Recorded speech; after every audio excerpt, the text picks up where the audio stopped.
अस्सलाम वालेकुम my YouTube family, welcome to my channel. I hope आप सब लोग बिल्कुल ठीक होंगे और आप लोगों का रमज़ान भी बहुत अच्छा गुजर रहा होगा। आज की वीडियो में मैं आप लोगों से अपनी सहरी से इफ्तार तक की रूटीन शेयर करूंगी और यूएई की करंट सिचुएशन पे मुझे बहुत सारे मैसेजेस आ रहे थे, तो आप लोगों ने फुल वीडियो देखनी है। मैं आप लोगों के साथ डिटेल में शेयर करूंगी। तो चलें अपनी वीडियो को हम स्टार्ट करते हैं। जब से रमज़ान स्टार्ट हुआ है ना, तो मेरी सोने की रूटीन काफ़ी चेंज हो गई है और अफ्तारी के फ़ौरन बाद इतनी नींद आती है, लेकिन उस टाइम काम होते हैं काफ़ी, तो उस टाइम सोया ही नहीं जाता। और जब काम वगैरह से फ्री होके सोने की कोशिश करती हूँ, उस टाइम नींद ही नहीं आ रही होती। तो मेरे साथ काफ़ी दफ़ा ऐसे हुआ है कि मैं 12-1 बजे सोई हूँ और फिर सहरी टाइम आँख ही नहीं खुलती, तो मैंने सहरी किए बगैर काफ़ी रोज़े रखे हैं। और अब मैं ये करती हूँ कि मैं सोती नहीं हूँ रात को, मैं सहरी करके और फिर नमाज़ वगैरह पढ़ के फिर सोती हूँ। सहरी हमारी बहुत सिंपल सी होती है और डेली हमारा जो सहरी का मेन्यू होता है ना, वो डिफरेंट होता है। मेरे हस्बैंड कभी ऑमलेट खा लेते हैं, कभी फ्राई एग खा लेते हैं और साथ में स्लाइस और चाय मस्ट होती है उनके लिए। और मैं चाय नहीं पीती, मैं लस्सी पीती हूँ। और मैं फिर या तो कभी पराठा खा लेती हूँ, कभी एग और स्लाइस खा लेती हूँ, और सम टाइम ऐसा होता है कि मैं 1 ग्लास दूध और 2 खजूरें खा के भी सहरी कर लेती हूँ। और मैं कोशिश करती हूँ कि मैं डेली सहरी में ना 1 या 2 खजूर खा लिया करूँ, तो क्योंकि खजूर खाना सुन्नत भी है, तो आप लोग भी खजूर ज़रूर खाया करें सहरी में। सहरी में लस्सी पीने से ना मुझे पूरा दिन प्यास नहीं लगती, और वैसे भी इस दफ़ा के जो रोज़े हैं ना, वो तो इतने आराम से गुज़र रहे हैं, ना भूख लगती है, ना प्यास लगती है, इतने अच्छे से रोज़ा गुज़र जाता है। आज की सहरी का जो मेन्यू था, मैं अपने लिए बना रही थी पराठा, क्योंकि मैंने रात को दाल बनाई थी, तो मुझे दाल के साथ पराठा खाना था। मुझे दाल और चने या फिर कोई भी शोरबे वाला सालन होता है ना, तो उसके साथ मैं रात को चावल ज़रूर खाती हूँ और फिर नेक्स्ट डे नाश्ते में ना मैं पराठा ज़रूर खाती हूँ। उसके साथ इतना मज़े का लगता है मुझे। और सम टाइम जब दाल ज़्यादा बच जाती है ना, तो फिर मैं उससे दाल वाले पराठे भी बनाती हूँ। वो मैं कभी आप लोगों के साथ रेसिपी शेयर करूँगी उसकी भी। और एज़ यूजुअल पराठा पतला करने के चक्कर में मेरा पराठा इतना बड़ा हो जाता है कि तवे से भी बड़ा बन जाता है। मेरे हस्बैंड तो रात को सो जाते हैं, क्योंकि उनको सुबह ऑफिस जाना होता है, तो मैं रात को ही उनसे पूछ लेती हूँ कि वो सहरी में क्या खाएँगे। तो जैसे मैं किचन में आती हूँ ना, मैं सबसे पहले चाय रख देती हूँ, फिर मैं अपने लिए सहरी बना लेती हूँ। और आज हस्बैंड ने कहा था कि उनको स्लाइस और जैम खाना है और साथ में 1 कप चाय। तो अब मैं उनके लिए बना रही थी और सहरी वगैरह बना के ना फिर मैं अपने हस्बैंड को उठाती। सहरी में मैं कोशिश करती हूँ कि मिल्क, योगर्ट और एग का यूज़ ज़रूर करूँ, ताकि एनर्जी डाउन ना हो। एग आप किसी भी तरह से ले सकते हैं। अगर आप लोगों को ऑमलेट पसंद है, आप ऑमलेट ले लें, बॉयल कर लें, या फिर आप कोई सैंडविच बना सकते हैं। और इसी तरह अगर मिल्क आप लोग नहीं पीते, जैसे कुछ लोगों को मिल्क ऐसे पीना नहीं पसंद होता, तो आप लोग लस्सी बना सकते हैं और आप कोई मिल्क शेक पी सकते हैं। मैं कभी-कभार ऐसे भी करती हूँ कि अगर मुझे भूख ज़्यादा ना हो, तो मैं बनाना शेक बना लेती हूँ। लेकिन कोशिश किया करें कि सहरी आप लोग हेल्दी करें, चाहे कम करें लेकिन हेल्दी चीज़ें खाएँ। अब आप लोगों ने मुझे ये कमेंट नहीं करना कि ब्रेड, जैम और चाय हेल्दी ऑप्शन नहीं है। तो येस आई नो ये इतना हेल्दी नहीं है, लेकिन सम टाइम ऐसा होता है कि आप हेल्दी चीज़ें खा-खा के भी तंग आ जाते हो और आपका दिल करता है कि बस आज कुछ नॉर्मल सा खाएँ। तो इसीलिए आज मेरे हस्बैंड ये खा रहे थे, नहीं तो मैं उनको बॉयल एग दे देती हूँ या फिर मैं उनको ऑमलेट बना के देती हूँ डेली। लस्सी सिर्फ मैंने ही पीनी होती है, तो 1 ग्लास मेरे लिए इनफ होता है, इसलिए मैं ग्लास में ही बना लेती हूँ और मैं मीठी लस्सी बनाती हूँ। आप लोग मुझे कमेंट सेक्शन में बताना कि आप लोगों को मीठी लस्सी पसंद है या फिर नमक वाली। सहरी बनाने में मुझे ऑलमोस्ट 30 मिनट्स लगते हैं, 5 बजे तक मेरी सहरी बन जाती है। उसके बाद हम सहरी करते हैं, अज़ान हो जाती है 5:30। हमारा यहाँ पे सहरी का टाइम है 5:30 बजे तक। तो उसके बाद मैं नमाज़ पढ़ती हूँ और कुरान पाक अगर मुझे बहुत ज़्यादा नींद ना आ रही हो तो मैं पढ़ लेती हूँ, नहीं तो फिर मैं ज़ोहर के टाइम पे या फिर इशा के बाद पढ़ लेती हूँ। क्योंकि मैं पूरी रात भी नहीं सोई होती और इस टाइम तो फिर मेरी हालत बुरी हो रही होती है, बस दिल करता है मैं सो जाऊँ। सहरी के टाइम ना मुझे शादी से पहले वाली सहरी याद आती है कि तब कोई टेंशन ही नहीं होती थी जल्दी उठने की, मतलब इतना रिलैक्स होते थे हम। और अब जैसे होती है ना कि नहीं सहरी मिस ना हो जाए, सहरी बनानी है, मतलब सब कुछ खुद ही करना है। मुझे याद है जब शादी से पहले मैं बिल्कुल एंड पे उठती थी, 5-10 मिनट पहले। मेरे सारे घर वाले मुझे उठा रहे होते थे, मेरा भाई, मेरी भाभी, मेरी आपी, मेरी अम्मी। और बस जब मुझे ये आवाज़ आती थी ना कि अब हम नहीं उठाएँगे और अज़ान होने वाली है, बस फिर मैं फ़ौरन से भागती थी और सैरी करती थी जल्दी-जल्दी में। बस हर टाइम का ना अपना मज़ा होता है, लेकिन जो टाइम गुज़र जाता है ना बाद में, आपको वो टाइम ज़्यादा याद आ रहा होता है। ये जो क्लिप्स है ना, इस दिन मेरी तबीयत काफ़ी ख़राब थी, मेरा रोज़ा भी था और मेरे में बिल्कुल भी हिम्मत नहीं हो रही थी कि मैं क्लीनिंग करूँ। और फिर मैंने ऑनलाइन क्लीनिंग सर्विस बुक कराई। मैंने 2 आवर्स के लिए बुलाया था और उसने काफ़ी अच्छे से मेरे घर को ना डीप क्लीन कर दिया। और क्योंकि ये मुस्लिम थी तो इसलिए मैंने इससे किचन भी साफ़ करा लिया। कभी-कभी हेल्प लेना भी ज़रूरी होता है और ख़ास तौर पे रमज़ान में जब आपका रोज़ा भी होता है और आपने सारी चीज़ें खुद भी मैनेज करनी होती हैं, तो काफ़ी टफ़ हो जाता है। तो इसलिए इसमें कोई बुरी बात नहीं है, हेल्प ले लेनी चाहिए। यहाँ डेली तो क्लीनिंग सर्विस बुक नहीं कराई जा सकती क्योंकि काफ़ी एक्सपेंसिव होता है और ये मेरा फर्स्ट टाइम एक्सपीरियंस था और ये काफ़ी अच्छा रहा एक्सपीरियंस। तो फिर मैंने सोचा कि मैं कभी-कभार जब बहुत डाउन फ़ील कर रही होती हूँ ना, तब बुला लिया करूँगी।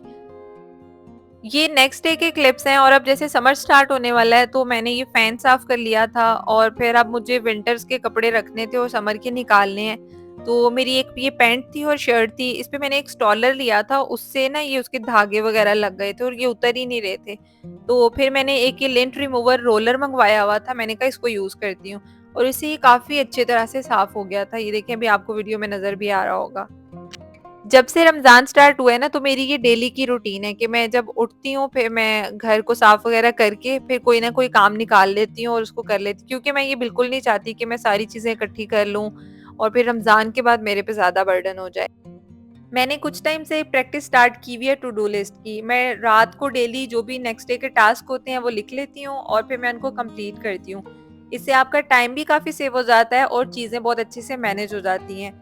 आपको बर्डन नहीं लग रहा होता कि मुझे ये भी काम करना है, वो भी काम करना है, और फिर आपने ये करना है कि जो टू डू लिस्ट में काम है आपने वो ही करने हैं, एक्स्ट्रा कोई काम नहीं करना। तो आप लोग भी ये प्रैक्टिस करके देखना, काफ़ी ईज़ी हो जाएगा आप लोगों के लिए भी। ये जिस दिन के क्लिप्स हैं, इस दिन का मेरा सबसे बड़ा टास्क यही था कि मुझे कबर्ड्स को रीअरेंज करना था, विंटर्स के कपड़े रखने थे और समर्स के निकालने थे। और मैं जब भी कबर्ड्स को रीअरेंज करती हूँ तो मैं काफ़ी सारी चीज़ें डीक्लटर भी करती हूँ, क्योंकि डीक्लटर करने का एक फ़ायदा तो ये होता है कि कबर्ड में काफ़ी ज़्यादा स्पेस बन जाती है और दूसरा ये कि आप पुरानी चीज़ों को निकाल देते हो, क्योंकि पुरानी चीज़ें जाएँगी तो ही नई चीज़ें आएँगी। और मैं ऐसा नहीं करती कि बहुत ज़्यादा जिनकी हालत ख़राब होती है वही चीज़ें डीक्लटर करूँ। मैं क सम टाइम ऐसा भी करती हूँ कि जो चीज़ें मेरे पास काफ़ी टाइम से पड़ी हैं और अच्छी कंडीशन में है, मैं उनको यूज़ नहीं कर रही, तो मैं उनको डोनेट कर देती हूँ। क्योंकि मेरे पास रखने का तो कोई फ़ायदा तो हो नहीं रहा है, तो कोई यूज़ कर लेगा तो इससे अच्छी क्या बात हो सकती है। और सीरियसली जब आप कोई अच्छा काम करते हो, आप किसी दूसरे के लिए कोई अच्छी चीज़ कर रहे हो और अपनी कोई अच्छी चीज़ें आप दूसरों को डोनेट करते हो, तो उसके बाद जो आपको इनर पीस और सैटिस्फैक्शन मिलती है ना, वो किसी और चीज़ को करने से नहीं मिलती। चीज़ों को डीक्लटर करने के बाद मैं इस तरह से एक बैग बना लेती हूँ और हमारी स्ट्रीट्स में ना डंपस्टर बने होते हैं, फिर जब भी मुझे टाइम मिलता है तो हम लोग जाते हैं, उसमें डाल देते हैं। पहले मैं सारी चीज़ें पाकिस्तान लेके जाती थी, लेकिन उससे वेट का इतना मसला हो जाता है, अपनी चीज़ें इतनी ज़्यादा होती हैं, तो फिर अब मैं वहाँ नहीं लेके जाती, मैं यहाँ पे ही डोनेट कर देती हूँ।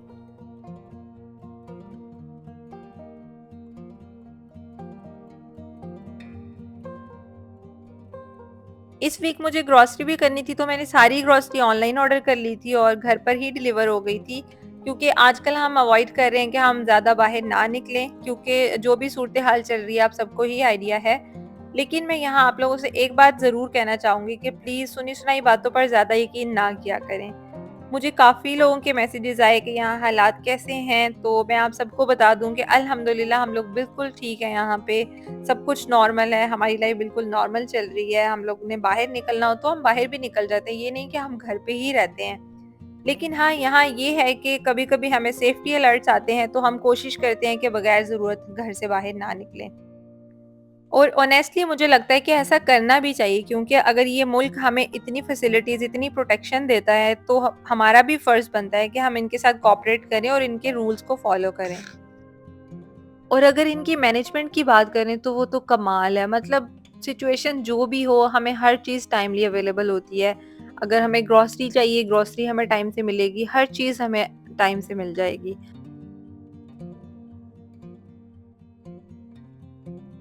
और जिन लोगों ने मुझे मैसेजेस करके हमारी खैरियत पूछी, थैंक यू सो मच आप सबकी मोहब्बत और कंसर्न के लिए। अल्हम्दुलिल्लाह वी आर परफेक्टली फाइन। अल्लाह ताला हम सबको अपने हिफ्ज़ ओ ईमान में रखे, पूरी दुनिया में अमन ओ अमान अता फरमाए, आमीन सुमा आमीन।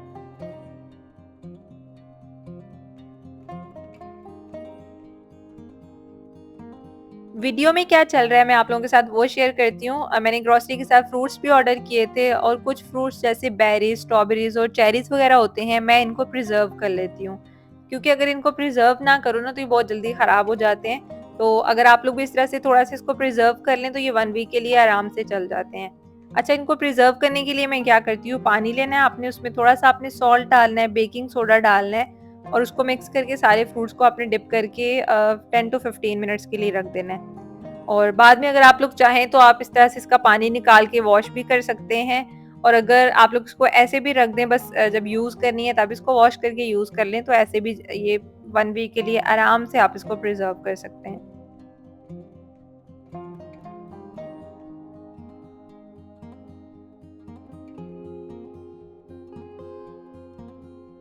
कोई भी काम जो मैंने एक्स्ट्रा करना होता है, जैसे ग्रोसरी वगैरह मुझे समेटनी होती है या कोई और चीज़, तो मैं कोशिश करती हूँ कि मैं 4 बजे से पहले-पहले कर लूँ। क्योंकि जैसे ही 4 बजते हैं ना, मैं फ़ौरन से किचन में चली जाती हूँ। और जब मुझे कोई एक्स्ट्रा चीज़ें बनानी होती है तो फिर तो मैं 3 बजे भी चली जाती हूँ, क्योंकि इसके बाद टाइम इतनी तेज़ी से भागता है ना कि पता ही नहीं चलता। तो अभी भी मैं किचन में आ गई थी, मुझे आज बनाना था पास्ता, तो पास्ते की रेसिपी मैं आप लोगों के साथ शेयर करती हूँ। White sauce creamy pasta simple सा बनाना है। मैं पास्ता जैसे बनाती हूँ वैसे आप लोगों के साथ शेयर कर रही हूँ। मैं पैन में पानी देती हूँ, उसमें सॉल्ट डाल के और ऑयल डाल के पास्ता बॉयल करने के लिए रख देती हूँ। जब पास्ता बॉयल हो जाता है फिर उसको निकाल के उसके ऊपर से ठंडा पानी डालती हूँ ताकि पास्ता आपस में चिपक ना जाए।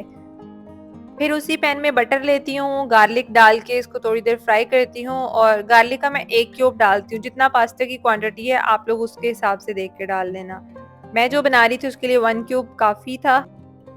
गार्लिक को थोड़ी देर के लिए फ्राई करती हूँ, जब इसका थोड़ा-सा कलर चेंज होना शुरू हो जाता है तो फिर मैं इसमें 2 स्पून मैदा डालती हूँ। मैदा डालने के बाद इसको बिल्कुल लो फ्लेम पे थोड़ी देर के लिए भूनती हूँ, और आप लोग भी जब बनाएँगे ना तो आपने भी इस बात का ख़्याल रखना है कि आपने इसको हाई फ्लेम पे नहीं भूनना, क्योंकि ये जल जाएगा और फिर पास्ते में से जली हुई स्मेल आएगी। जब ये अच्छी तरह से मिक्स हो जाता है और थोड़ा-सा इसका कलर चेंज होता है तो फिर मैं इसमें थोड़ा-थोड़ा करके दूध डालती हूँ। और आप लोगों ने डायरेक्ट एकदम सारा दूध नहीं डालना, क्योंकि उससे इसमें गुठलियाँ बन जाएँगी और बिल्कुल भी अच्छा नहीं लगेगा। गलतियों से ही इंसान सीखता है, और पास्ता बनाते हुए मेरे से भी गलती हुई हुई है, तो मैंने कहा आप लोगों के साथ शेयर कर दूँ ताकि आप लोगों से ये गलती ना हो। मैं जब पहले पास्ता बनाती थी ना, मैं एक ही टाइम पे सारा दूध डाल देती थी और उससे इतनी गुठलियाँ बन जाती थी कि उसको बाद में मेरे से हैंडल ही नहीं होता था कि मैं इसको कैसे सही करूँ। फिर मैंने खुद से ही सोचा कि मैं इसमें थोड़ा-थोड़ा दूध करके डालती हूँ, शायद अच्छा बन जाए, और ऐसे करने से काफ़ी अच्छा बनना शुरू हो गया, तो अब मैं इसी रेसिपी से बनाती हूँ। दूध डाल के उसको थोड़ी देर पका के फिर मैं इसमें सॉल्ट डालती हूँ, ब्लैक पेपर डालती हूँ और ऑरिगैनो डालती हूँ। फिर इसको थोड़ी देर पका के चीज़ ऐड करती हूँ, इसमें मोज़रेला चीज़ या कोई भी चीज़ जो आपको अच्छी लगती है आप इसमें डालें, और मैं चीज़ ज़्यादा क्वांटिटी में डालती हूँ क्योंकि मुझे ज़्यादा चीज़ी-चीज़ी अच्छा लगता है।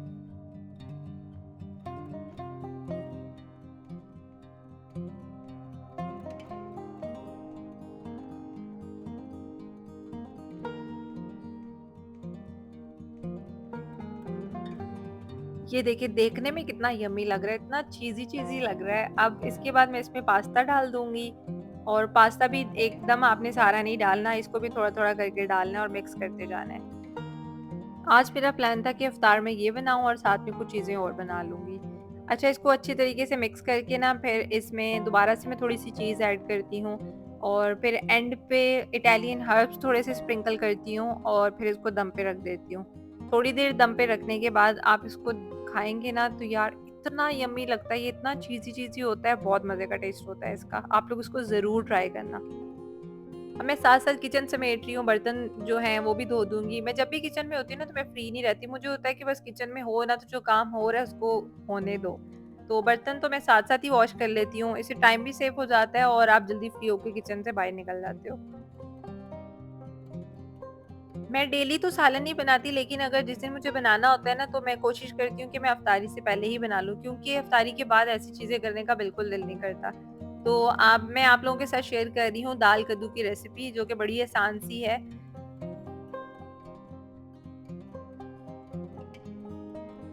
प्याज़ ले लेना है आपने, उसको थोड़ा-सा ब्राउन करना है, और जब वो हल्का-सा ब्राउन हो जाए फिर आपने उसमें लहसुन अदरक का पेस्ट डाल देना है, और फिर उसके बाद इसको भी थोड़ा-सा फ्राई करेंगे।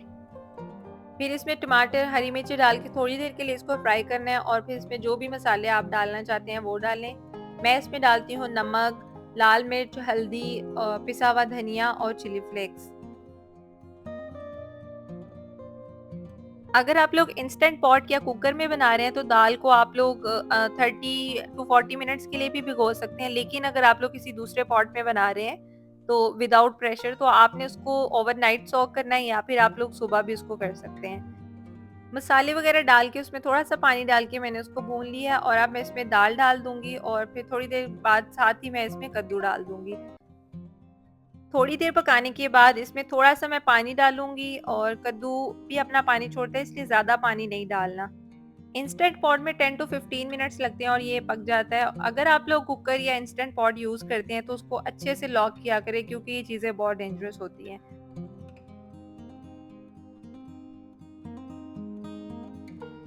10 टू 15 मिनट्स के बाद जब ये रेडी हो जाएगा, फिर मैं इसमें पिसा हुआ गरम मसाला डालती हूँ जो मैं खुद घर पे बनाती हूँ, और उसको एंड पे ही डालना है, इसलिए क्योंकि जब आप एंड पे डालते हैं ना तो बड़ा मज़े का फ्लेवर आता है। अगर आप लोग उसको पहले बाकी मसालों के साथ ऐड कर देंगे ना तो उसका कोई फ्लेवर नहीं आता।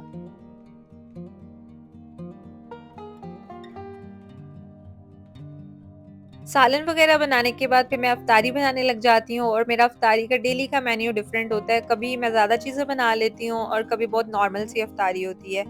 और फ्रूट चाट या क्रीम चाट, इन दोनों में से डेली मैं एक बनाती हूँ, और दही भल्ले मस्ट होते हैं। बाकी मैं कोशिश करती हूँ कि फ्राइड चीज़ें डेली ना खाऊँ, 1 या 2 दिन के गैप से बनाती हूँ, और अगर बनाऊँ भी तो बहुत क्वांटिटी कम होती है। आज मैं बना रही थी क्रीम चाट और दही भल्ले बना लूँगी साथ, और खजूरें, और मैं साथ में जामे शीरी बना लेती हूँ। बहुत सिंपल सा मेन्यू था आज, तो मैंने कहा आप लोगों के साथ शेयर करती हूँ। फ्रूट चाट की मैंने फुल रेसिपी रिकॉर्ड नहीं की। अगर आप लोगों को चाहिए हुई तो आप लोग मुझे कमेंट सेक्शन में बताना, फिर मैं किसी अपनी नेक्स्ट वीडियो में आप लोगों के साथ शेयर करूँगी। अच्छा, मुझे मेरी लास्ट वीडियो में एक कमेंट आया था कि मैं रेसिपीज़ लिख के शेयर किया करूँ। तो यहाँ पे तो मैं वॉइस ओवर कर देती हूँ, तो आई थिंक सो इतना आप लोगों को समझ आ ही जाता होगा। अगर आपको लिख के चाहिए रेसिपीज़ तो आप लोग मुझे इंस्टाग्राम पे फॉलो कर सकते हैं। वहाँ पे मैं अपनी रील्स में लिख के ही अपलोड कर रही होती हूँ, वॉइस ओवर नहीं होता। कभी इफ्तार में जब मेरा कोई रिफ्रेशिंग जूस वगैरह पीने को दिल कर रहा हो तो मैं प्रेफ़र करती हूँ कि मैं फ्रेश बना लूँ। तो आज मैंने ऑरेंज जूस बनाया था। सिर्फ़ 1 ग्लास मैंने अपने लिए बनाया था, क्योंकि मेरे हस्बैंड ऑरेंज जूस नहीं पीते। तो ये मैंने अपनी केटल में डाला था। ये केटल मुझे इतनी पसंद है कि मैं इसमें चाय भी बनाती हूँ, जूसेस वगैरह भी मैं इसमें डाल देती हूँ। और अब मैं बना रही थी दही भल्ले। दही भल्ले बनाने के लिए मुझे सिर्फ़ 5 से 10 मिनट लगते हैं, क्योंकि मैंने चने पहले से बॉयल किए होते हैं, भल्ले भी बने होते हैं, और आलू भी मैं पहले बॉयल करके रख देती हूँ। तो इस टाइम बस चीज़ों को मिक्स करना होता है। और ये काफ़ी टाइम सेविंग हो जाता है, मेरे लिए आसान हो जाता है बाकी सारी चीज़ें करना, तो इसलिए इसको मैं सिर्फ़ एंड पे बनाती हूँ। आज के मेन्यू में आलू के पकोड़े भी थे, और बस मेरी मज़ेदार सी इफ्तार रेडी हो गई थी। और इस टाइम मेरी कोशिश होती है कि बस जल्दी-जल्दी मैं हाथ चलाऊँ, और फिर जो बर्तन वग़ैरह होते हैं वो भी मैं साथ-साथ धो लेती हूँ, ताकि मुझे बाद में ज़्यादा बर्तन धोने ना पड़ें। और जो-जो चीज़ें रेडी होती जाती हैं ना वो मैं टेबल पे रखती जाती हूँ, और कोशिश करती हूँ कि इफ्तारी से 10 मिनट पहले टेबल पे सारी चीज़ें रेडी हों, और फिर हम बैठ के आराम से दुआ माँगे और उसके बाद इफ्तारी करें। आप लोग भी कोशिश किया करें कि इफ्तारी से 10 मिनट पहले सारे काम अपने ख़त्म कर लिया करें, और फिर आराम से बैठ के अपने लिए बहुत सारी दुआएँ किया करें, दूसरों के लिए भी दुआएँ किया करें। इफ्तारी के बाद नमाज़ वग़ैरह पढ़ने के बाद मैं चाय बनाती हूँ, फिर हम चाय पीते हैं, और उसके बाद जब भूख लगती है खाना खा लेते हैं। और सम टाइम ऐसा होता है कि मुझे लेट नाइट, क्योंकि मैं जागती रहती हूँ तो मुझे क्रेविंग होती है, तो फिर मैं सैंडविच वग़ैरह या फिर कोको क्रंच वग़ैरह इस तरह की कोई भी चीज़ खा लेती हूँ। बस ये है मेरी सिंपल सी रूटीन। इसी के साथ आज के व्लॉग को मैं एंड कर रही हूँ। आई होप आप सबको मेरा व्लॉग बहुत अच्छा लगा होगा। अगर आपको कोई भी चीज़ अच्छी लगी हो तो आपने कमेंट करना है, वीडियो को लाइक करना है, चैनल को सब्सक्राइब करना है। मिलेंगे इंशाल्लाह नेक्स्ट वीडियो में, तब तक के लिए आप लोग अपना बहुत सारा ख्याल रखें, मुझे भी अपनी दुआओं में याद रखें। खुश रहें और दूसरों को भी खुश रहने दें। Take care, bye.